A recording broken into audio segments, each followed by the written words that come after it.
Because you have to never then the level. And this key.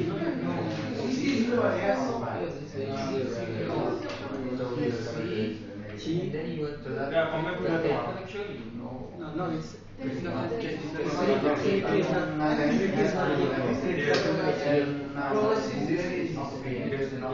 and then because T equal to 3 this is not critical. So if you want to another have another number. Then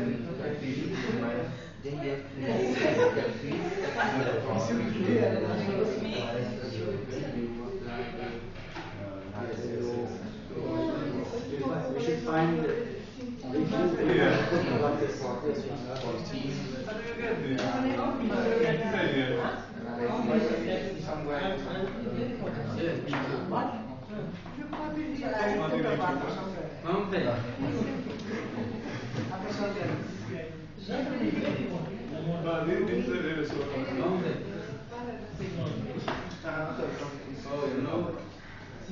No, he's taking over the okay. You have now? He has to go to Everest first time. So you got to have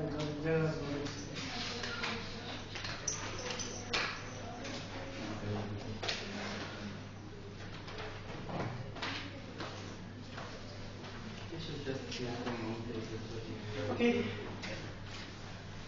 So today we discuss Magnons in antiferromagnets, and this is a continuation of discussion which we started the day before yesterday, when we tried to describe low temperature properties of ferromagnets. So I will probably postpone asking you about questions regarding lectures, because this is real continuation of things, and moreover, I hope to be able to summarize what we have learned at the end of this lecture, both for ferromagnets and antiferromagnets, when we obtain the spectrum of excitations in antiferromagnets, and then having at hand both spectra, namely for ferromagnetic systems and antiferromagnetic systems, we discuss and compare thermodynamic properties for these two cases.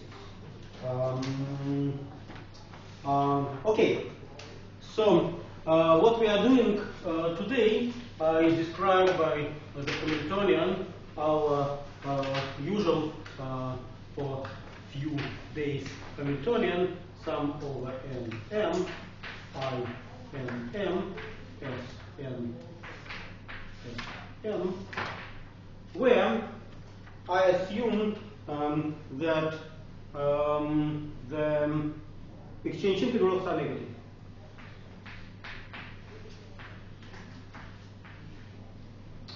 Now I have to specify what do I mean to have exchange integrals negative, and at this point it worth to make a comment that antiferromagnetic state is not consistent with all types of crystalline lines.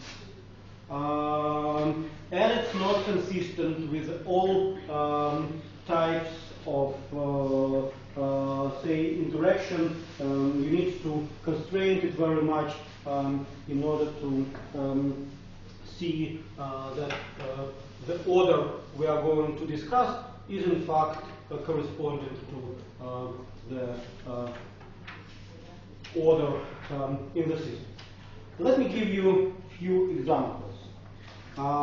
First example will be square lattice when we have coordination number z equal to 4.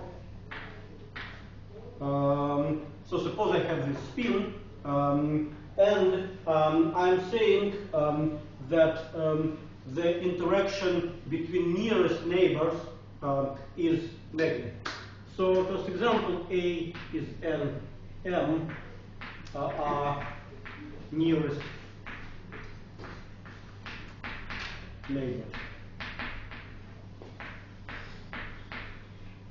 Then you see that if I say that this spin looks like that, then it's very simple to draw the direction of all other spins. Again, what I'm drawing is cartoon, and when I'm saying the direction, I mean that I'm talking about ground state. Of course, spin is operator, so don't take my words precisely with the literal meaning of that.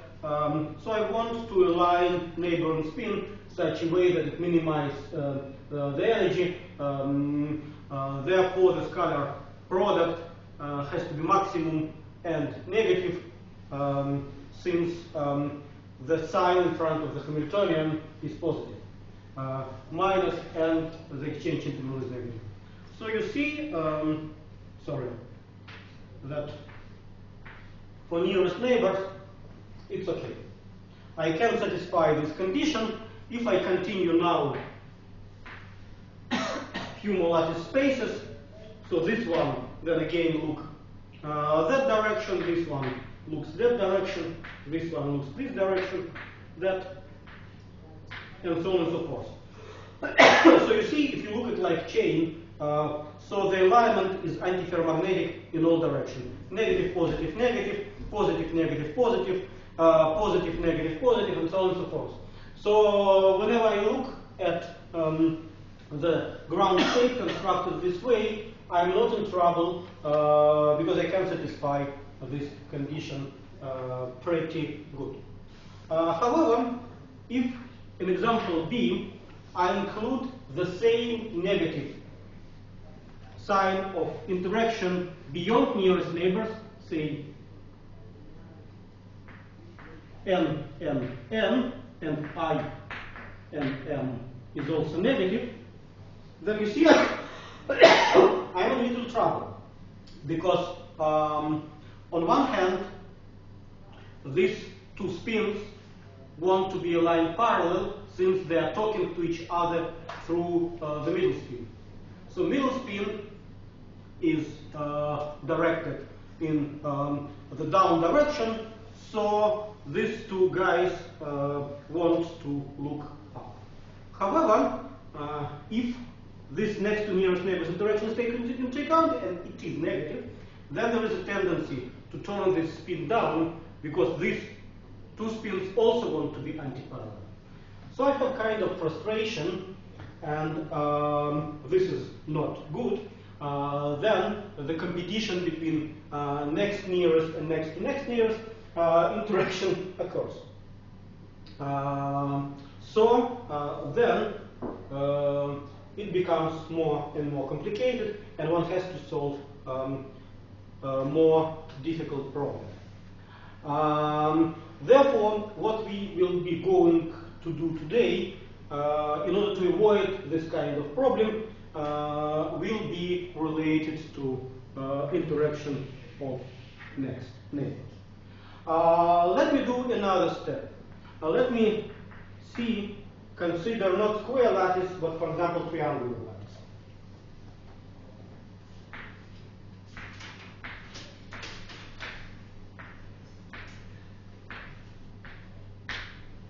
So this is a kind of triangular lattice, and now I would like to put spins. So the coordination number is equal to 6. So I take spin, that form, and I want to arrange it between next neighbors such a way that spins are antiparallel. So let me take this one, and it's okay. I can satisfy this condition, but what about this one? On one hand, it wants to be antiparallel with respect to the first spin.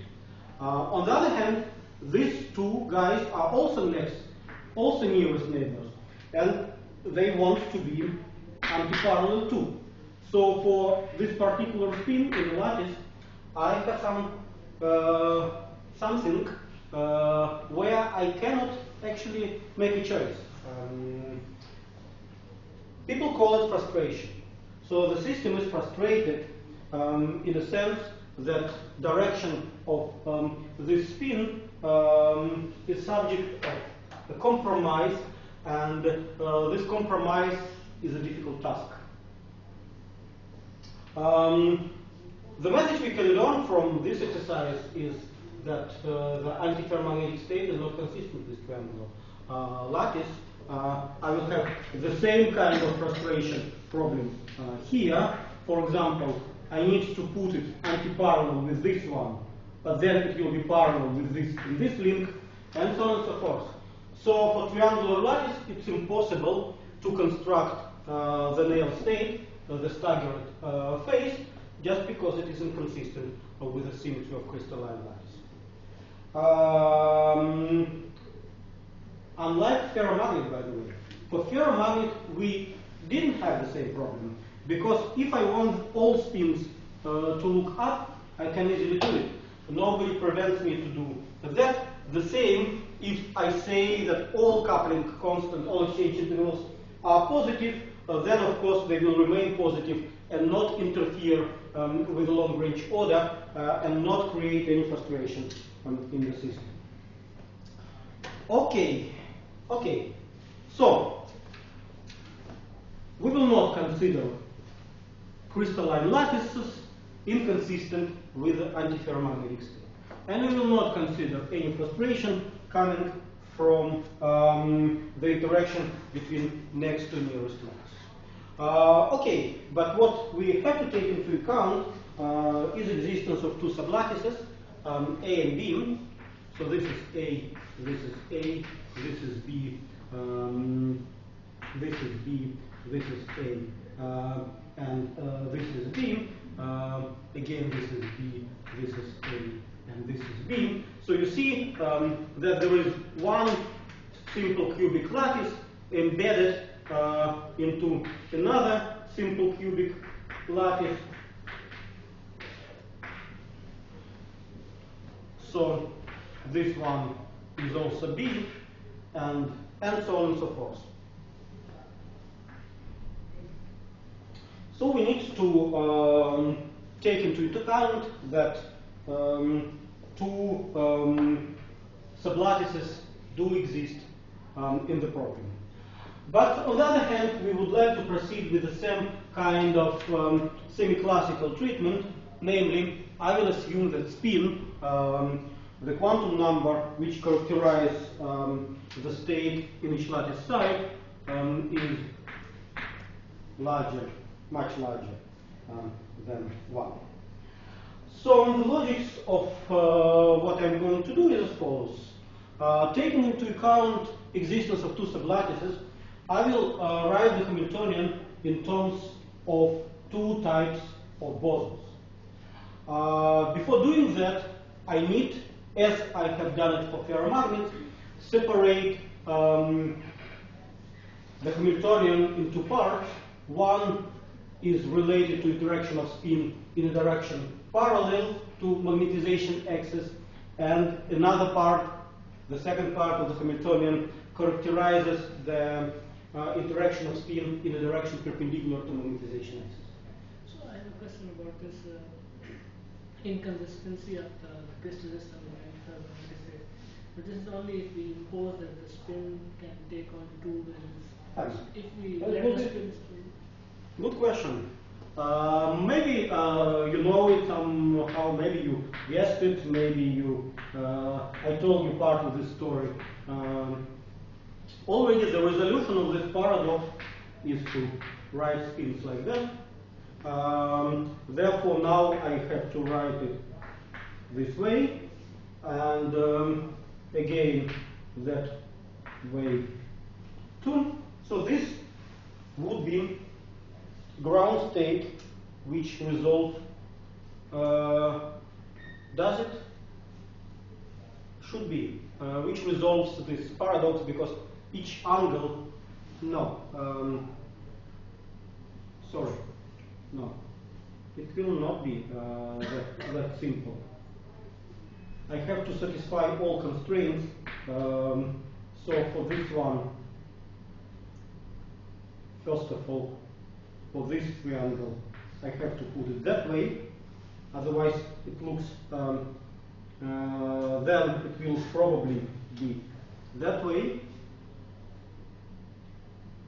So all angles should be 2 pi over 3. Between all possible spins, no.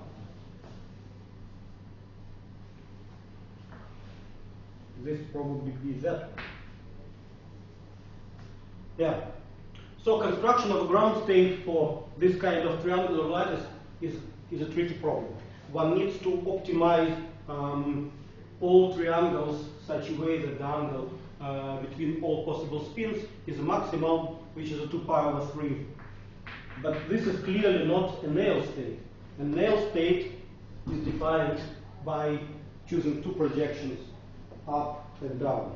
So it's more complicated state, which we would not call antiferromagnet if we adopt the definition of antiferromagnet as a nail state. But you're right. There is a way to resolve the paradox, and the resolution is done through this optimization. Okay, what I was telling is that now we will be dealing with the other parameter, which is staggered magnetization and the average. Therefore, we define the quantization as Z along the magnetization in sublattice A, and NZ, staggered magnetization, is just magnetization Z sublattice A minus magnetization Z sublattice B. And we will be discussing properties for low compared to nail temperatures. Basically, we will be interested in this region as well as we did for ferromagnets. So the new ingredient which we have to take into account in our calculation is existence of 2 sublattices. And approximation which I will use is based on semi-classical treatment of spins. Let me repeat you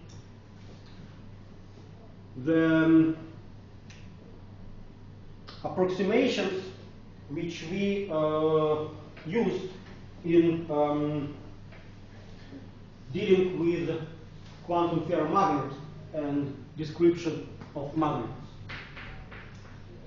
So first of all, we assumed that the commutator S plus Q1, S minus Q2, we calculated this commutator, and it was equal to 2, and here we said that this is S Z delta Q1 Q2, so we replaced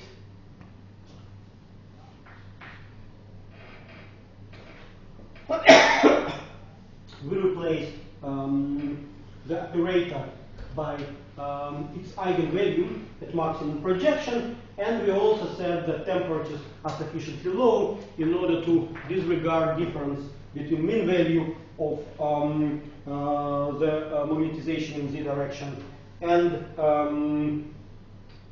maximum eigenvalue. So this was first approximation.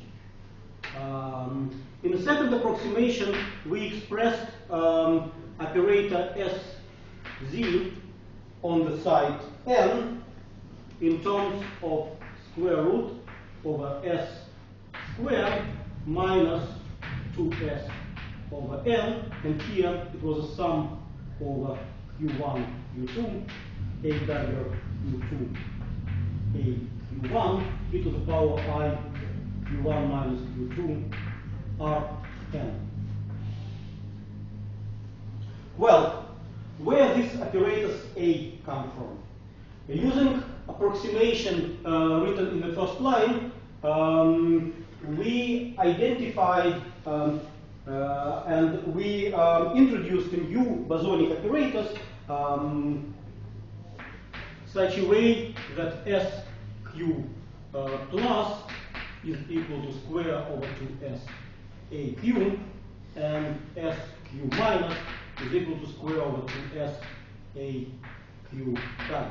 So we introduced new bosonic operators because the commutator between these two spin components in transverse direction in the limit and in approximation which we adopt is a C number. Therefore, this transverse mode can be represented as bosons. And this A operator are the operator which contribute into the argument of the square root. So then, using semi-classical condition, then S is much larger than 1, we expressed S and Z approximately as S minus 1 over N sum over Q1, Q2, A dagger, Q2, A, Q1, e to the power I, Q1 minus Q2, Rn. So we already dropped terms of the order of 1 over S, first of all, and then these terms have formed A dagger K plus Q, A dagger K1, K2 minus Q, A Q K2, A K1. So these terms, and of course n squared, have been dropped. And you see that these terms in principle describe interaction between magnons.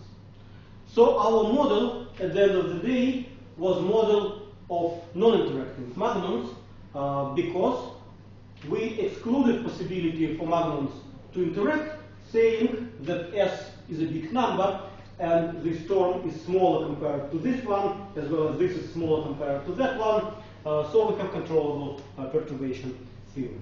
And third, what we have done when we consider it as n z s m z term, we also drop the term of the same order, which comes as a cross product of two terms in linear combination, saying that first of all this term describes interaction between magnons, and second, taking into account this term will be incorrect without considering the same kind of term in expansion of the square. So 2 and 3 means magnons are not non-interactive.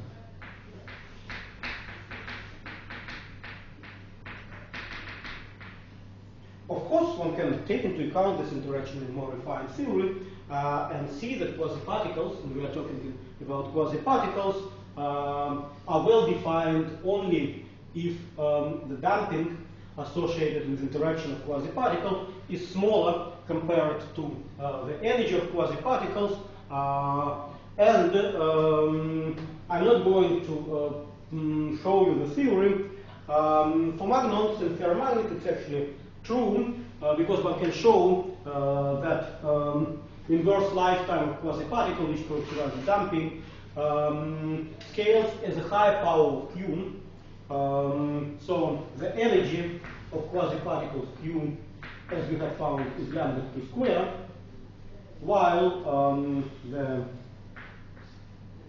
imaginary part, tau Q, 1 over tau Q, scales as gamma Q to the 4. Therefore, for small q, 1 over tau is always smaller than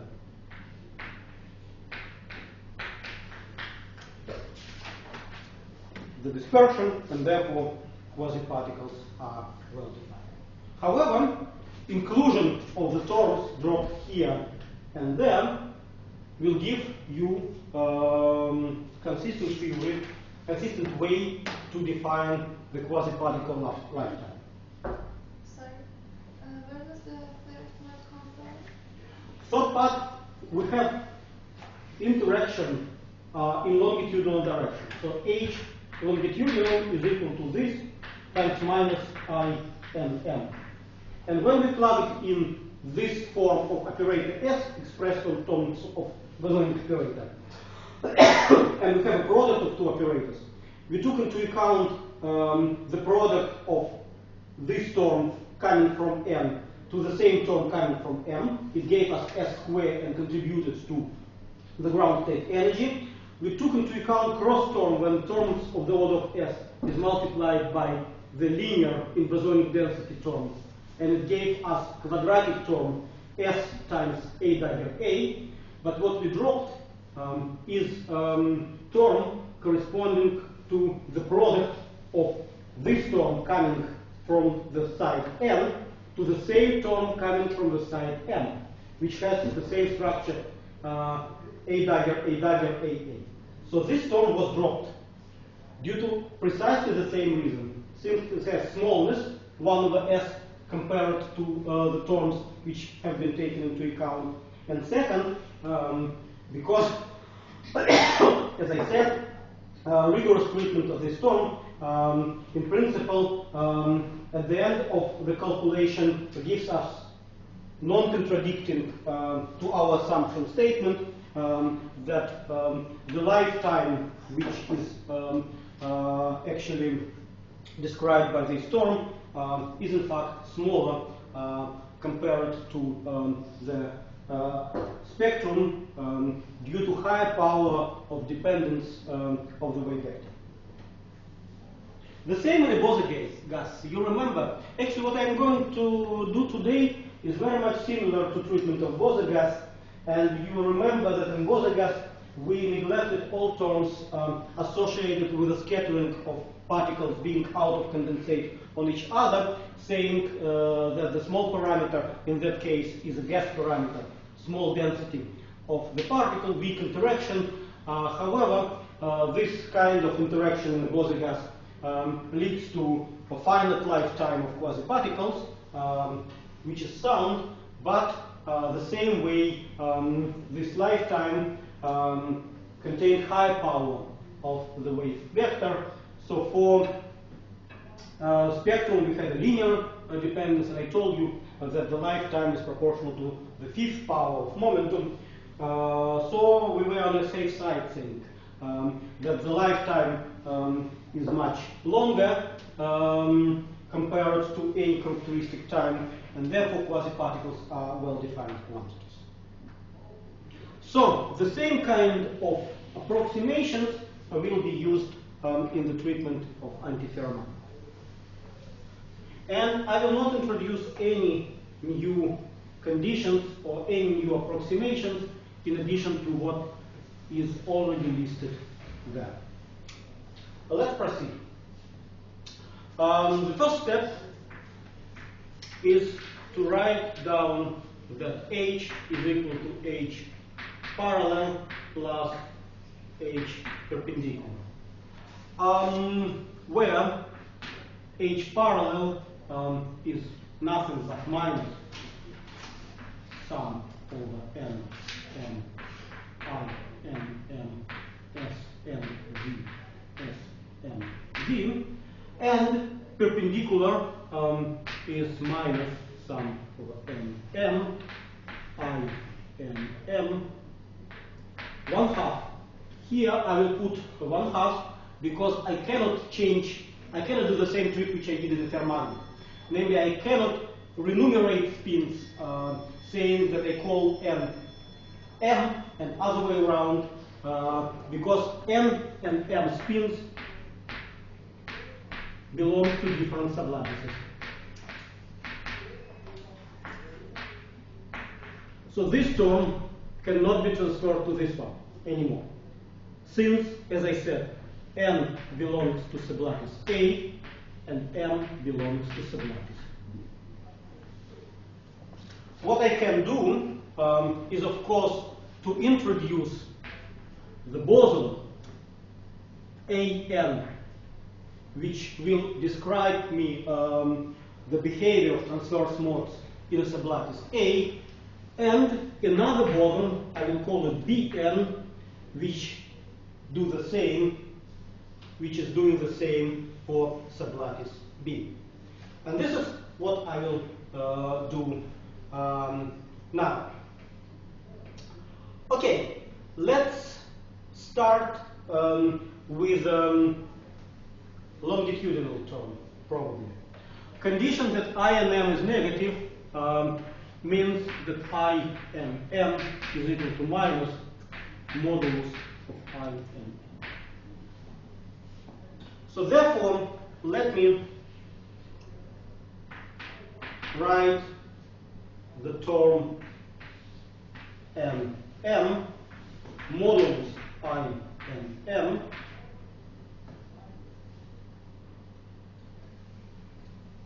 times, I open the bracket. Well, let me make a step back and write condition 2 in the way we used to do it, namely smz squared is equal to s squared minus s over 2n. This is how we obtain it. So therefore, for sublattice A, I will write smz as s minus 1 over n sum over q1, q2, a dagger q2, a q1, e to the power I q1 minus q2 rn. However, where I will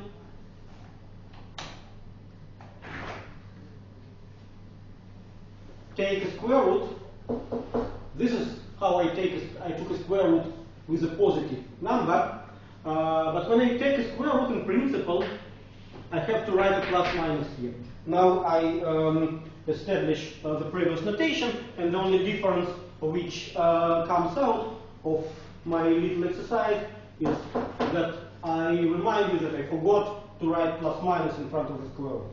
For ferromagnets I didn't care, because all spins are aligned in one direction. Therefore, whether I take all pluses and all minuses doesn't matter. I just need to take the same root everywhere.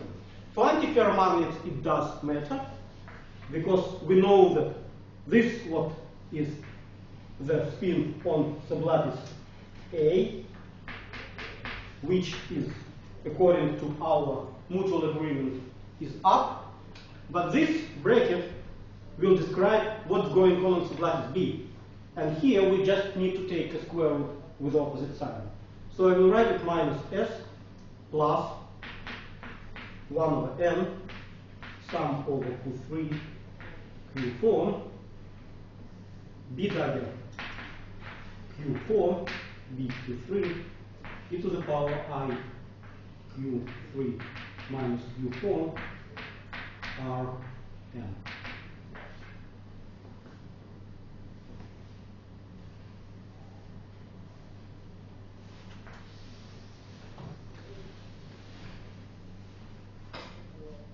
Okay, so now I do the same what I have done before, namely I took into account the product of these terms and product of cross term. So the cross term, which is sum over n I n modulus minus s squared, is very easy to simplify. So instead of summation over all n and m, I will make a resummation of all lattice sides m and all nearest neighbors. Therefore, I will have n from summation of all sides. I will have a z from the number of nearest neighbors. I have I, since I assumed that only nearest neighbors interact, and minus s squared. So you see that I got the same ground state energy which I obtained for ferromagnets. And it comes from this constant term. Now I have minus, and here minus and minus, which give me plus. plus sum over n m I n m modulus s, and here I have sum over q1 q2 a dagger q1, so a q2 a q1 e to the power I q1 minus q2 Rn plus b dagger. Since the variable of summation is silent index, I will also write q2 q1 e to the power I q1 minus q2 Rn. So you see that the matrix element depends only on the relative distance, and whenever I take summation over n or m, I will get a delta symbol. So in reality, I have sum. So I have I modulus times z times s, and here it's sum over q, a dagger q, a q plus b dagger q, b. So this is what remains from the longitudinal part of the Hamilton. So let me write it down here. H parallel is equal to E node, where I know that it is a constant, plus I'm paying attention for the sign. Look, here the constant is positive, because I already took into account that the sign is incorporated in the possibility to have antiparallel alignment of spin. I modulus z times value of spin and sum over q, a dagger q, a q plus b dagger q, bq. One little comment. What kind of summation is taken here? I have two sublattices, and in principle, in sublattice A, in sublattice B, I doubled the lattice spacing. If now I'm looking at sublattice A or sublattice B, in each of these sublattices, the lattice spacing is twice as large as in the initial lattice, because there are two embedded lattices. You understand that? Therefore, the brilliant zone, which actually stands here, is twice as small, because you remember, usually we do it from pi over a to from minus pi over a to pi over a, where a is the lattice constant. Now the lattice is twice as big, therefore I put 2a instead of a, so everything is shrinked twice in the brilliant zone. Please remember that. Okay.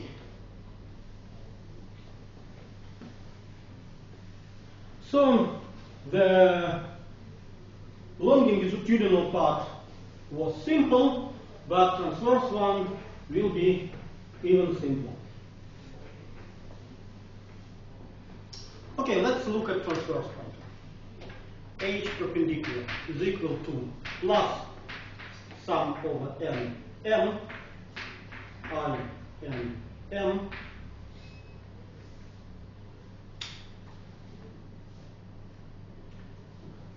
s 1/2 n plus s n minus plus s n minus s n plus.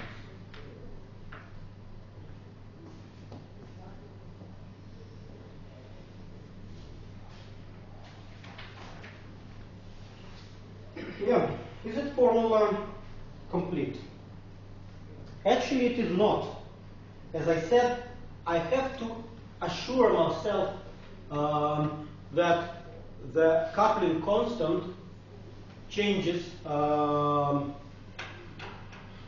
in a staggered way from the odd to even lattice size. Therefore, I will do, well, formula is of course complete, don't worry. But I will modify it such a way, so I do identical transformation. It just doesn't change with the formula, so I put sign minus here and add I to the power q m to the argument. What does it mean? What q is? For simple cubic lattice, q is pi over a 1, 1, 1. Therefore, for odd lattice size, it gives me -1, just because it's e to the power I pi. For even sides, it gives me 1. Therefore, I do have staggered structure. And I put overall minus. So if only nearest neighbors interact, then this minus will be cancelled with this minus, and I have plus, which is in the formula. Okay. So now, what I will do, I will make Fourier transformation. Let me write the rules for Fourier transformation, which we discussed last time. So the rules are simple. Sn plus minus is equal to sum over q sq plus minus e to the power I plus minus I q r n. This is all what I need, and if now n belongs to A, I will write Sn plus minus, Sn plus is equal to square root over 2s. There is 1 over square root of n over n, sum over q, a q e to the power I q r n.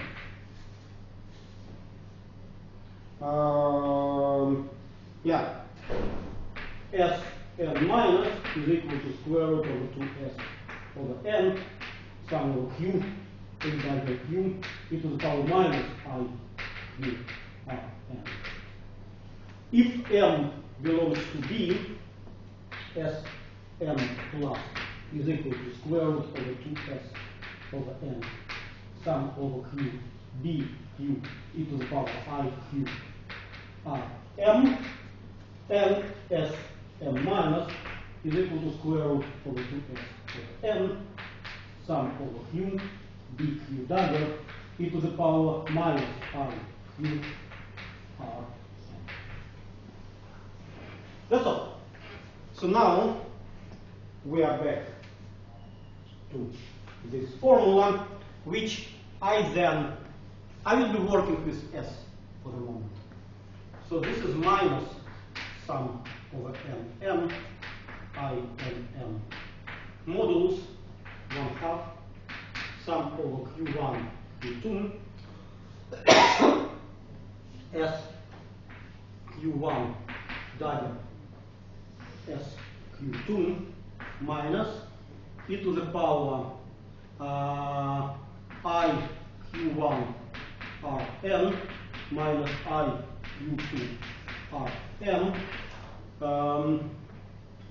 plus s q1 minus s q2 plus e to the power minus I q1 r n plus I q2 r n times e to the power I q r n. Okay. Rn is equal to Rm plus rho. Therefore, I have minus sum over m rho I rho 1/2 sum over Q1, Q2, S dagger Q1, S minus Q2, e to the power I Q1 minus Q2 plus Q M plus I Q1 rho.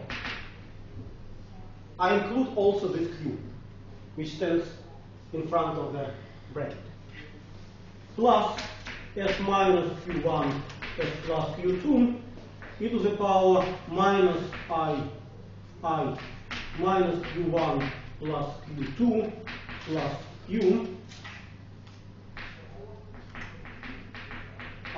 M minus I Q1.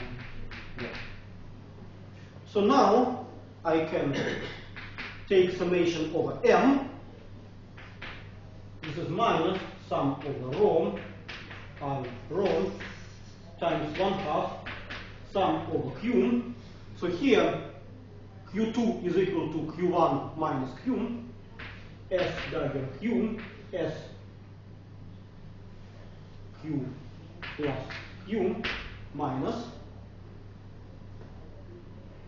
times e to the power I Q rho plus S minus Q, Q2 is equal to Q1 minus Q, S plus Q minus Q, e to the power minus I Q. So, what I see? Here I see, in reality, existence of two sublattices. So this is Q, and this is something shifted by reciprocal vector. And what I will call AQ and BQ is coming from here. So I will call this AQ, and this will be BQ dagger. So, seeing that Q plus Q and Q minus Q is the same, when I add twice a reciprocal vector, I am arriving at the same point of Brillouin zone. I also know that the structural factor is unsensitive to replacement Q2 minus Q. So what I have here is sum over rho, sum over Q. Here, I'm doing this substitution through S, and it gives me 2S divided by 2 coming from 1/2. I rho modulus e to the power I Q rho, and here I have A dagger Q BQ plus B dagger Q AQ.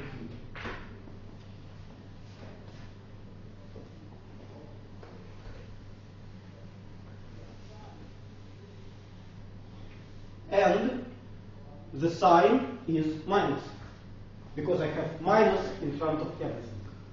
So H perpendicular is equal to minus. Now 2 and 2 cancels.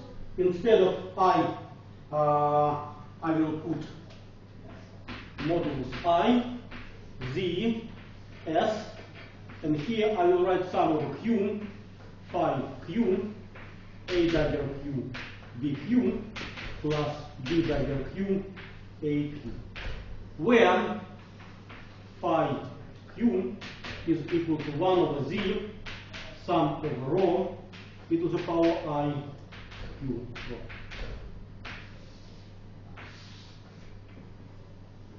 So this is Hamiltonian in a simplified form. Would you please wait some minutes? Sure. Please.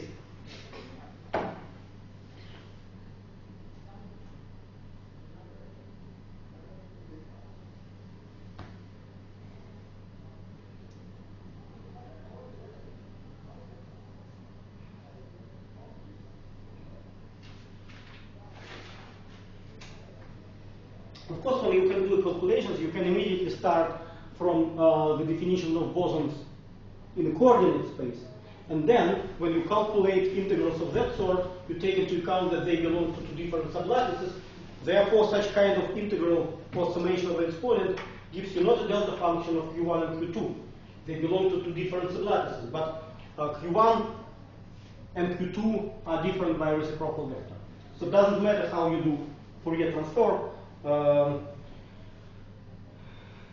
The only point you have to do it correctly.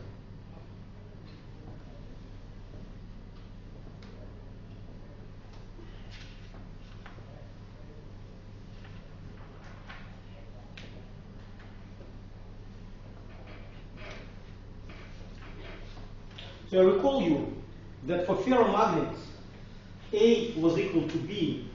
Therefore, the Hamiltonian was diagonalized from the very beginning. We didn't need to diagonalize it anymore. So if A is equal to B, what we had is 1 minus phi q, and this gave us a quadratic dispersion. Here we have two sublattices, and we have to work a little bit in order to diagonalize this quadratic form, and as soon as we do it, we obtain the spectrum of quasi-particles in two sublattice structure. Unfortunately, the blackboard is too little, and it's impossible to keep everything. Of course, I would be happy to have the blackboard at least twice as big as this one, but we have what we have.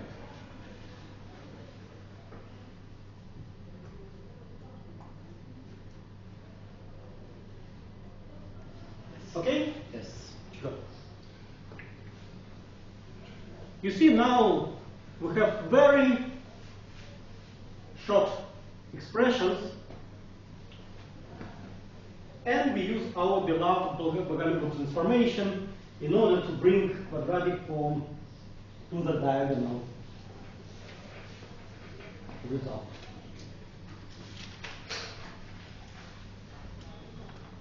So let me, to make long notation short, I will denote A as modulus I Z S. So let me introduce Hamiltonian tilde, which is H minus E naught. I subtract the constant, and which is equal to A, and the constant A is positive. Here we have sum over Q, AQ plus d dagger Q, dQ, minus sum over Q, from Q, A dagger Q, dQ, plus d dagger Q, AQ. So A comes just in front of the Hamiltonian. Okay.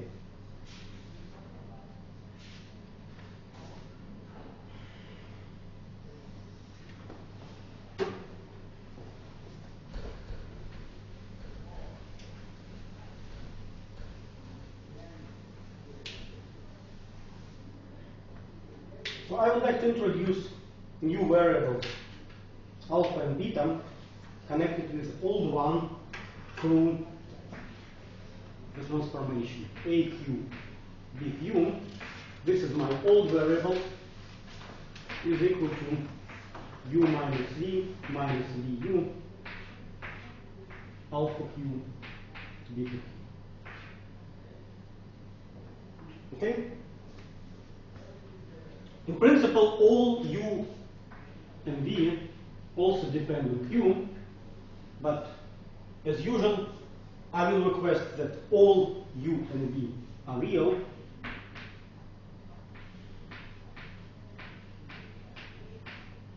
And my U variables, so this is old, this is new. My U variables are also bosons. So we discussed it when we studied the Bode gas with weak interaction. The condition that new variables are subject to the same statistics as the old one tells me the determinant of this matrix should be equal to 1. So therefore, u q squared minus v q squared is equal to 1. And inverse transformation is not unitary, but it doesn't matter. It exists. Did you study? Did you start diagonalizing superconducting Hamiltonians? Did you start microscopic theory of superconductivity? Not yet. So did you already come to the point of diagonalization of the Hamiltonian? So it comes later. So you will see how diagonalization of fermionic Hamiltonian is different from bosonic one just by the shape of this matrix, which says unitary in fermionic case, but not unitary in bosonic case. Can I have a question about if we have fermion heli 3, for example, then in the right hand side we have boson fermion operator, and in the left hand side we have boson operator. No, it's impossible. You cannot have one side fermion and another boson. You cannot change statistics just by unitary transformation or whatever transformation. In helium 3, your Hamiltonian is fermionic, and you rotate your fermionic variables such a way you diagonalize fermionic Hamiltonian in new fermionic variable. Or you have bosonic Hamiltonian, which is written in bosonic variable, and you require that new bosonic Hamiltonian is diagonal. Therefore, both old and new variables should be subject to the same statistics. Okay, let's now start to see. So AQ dagger AQ is equal to, from here, AQ dagger is equal to U alpha Q minus V beta Q dagger U alpha Q minus V beta Q. So it is equal to U squared alpha Q dagger alpha Q plus V Q squared beta dagger Q beta Q minus UV alpha Q dagger beta Q plus complex conjugate beta Q dagger alpha Q. So this is this term. Now beta Q dagger BQ dagger BQ. So I'm expressing all variables in terms of new one. It's UQ beta Q dagger minus V Q alpha Q dagger UQ beta Q minus V Q alpha Q. So sometimes I may drop index Q in UEV, but you know that it is there. So it is UQ squared beta Q dagger beta Q plus BQ squared alpha Q dagger alpha Q minus UQ BQ, the same alpha beta Q plus beta Q dagger alpha Q. Now, these are diagonal parts. Let me write off diagonal.